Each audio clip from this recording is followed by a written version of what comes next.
Bonjour, on se retrouve donc pour la correction de l'exercice 59, page 152, donc où on va faire des tableaux de signes de quotient. Donc j'espère que vous l'avez compris, le tableau de signes de quotient, ça se rapproche vraiment des tableaux de signes de produits, donc des multiplications qu'on avait fait avant le confinement. Donc là, c'est exactement pareil. On commence par regarder quand est-ce ici que mes expressions s'annulent. 2x moins 3 égale 0, lorsque 2x égale 3, c'est-à-dire lorsque x égale 3 demi. Et je fais la même chose pour 1 moins 2x. Donc 1 moins 2x égale 0, lorsque 1 égale 2x, c'est-à-dire lorsque x égale 1 demi. Voilà. Pour savoir comment ça s'annule, vous le faites comme vous voulez. Si vous voulez faire aussi moins p sur m, il n'y a pas de problème. Voilà, il faut juste obtenir ces deux valeurs qu'on range de la plus petite à la plus grande, 1 demi et 3 demi. Ensuite, on s'occupe de 2x moins 3. Donc 2x moins 3, il vaut 0 en 3 demi. Donc il vaut 0 ici, voilà.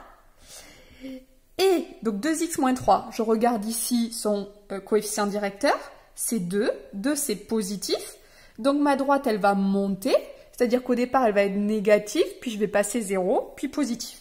Donc négatif, ici je passe pas encore 0, négatif, j'ai passé 0, positif. Pour 1 moins 2x, je vois que ça s'annule en 1 demi, ici. Le coefficient directeur, c'est ce qu'il y a devant le x, ici c'est moins 2. C'est donc négatif. Donc ma droite va être là décroissante. Donc positif, passer 0, puis négatif. Je suis positif, je passe 0. Donc après, je suis négatif. Maintenant, je fais le bilan. Un négatif divisé par un positif, ça fait un négatif. Un négatif divisé par un négatif, ça fait un positif.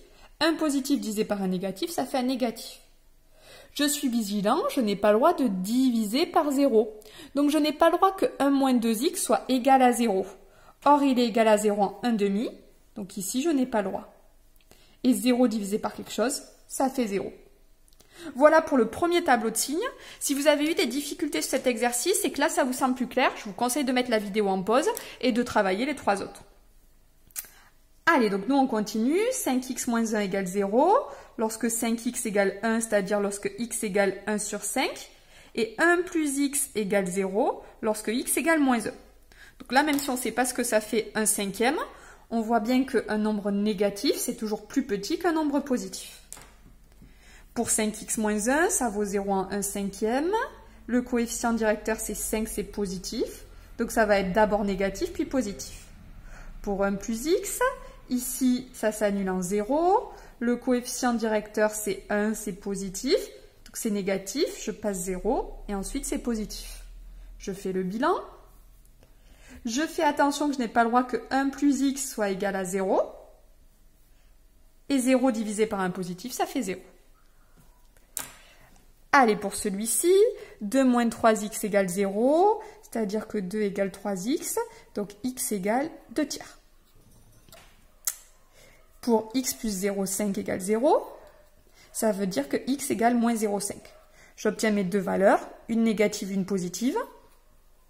Facile à placer. 2 moins 3x égale 0 en 2 tiers. X plus 0,5 vaut 0 en moins 0,5.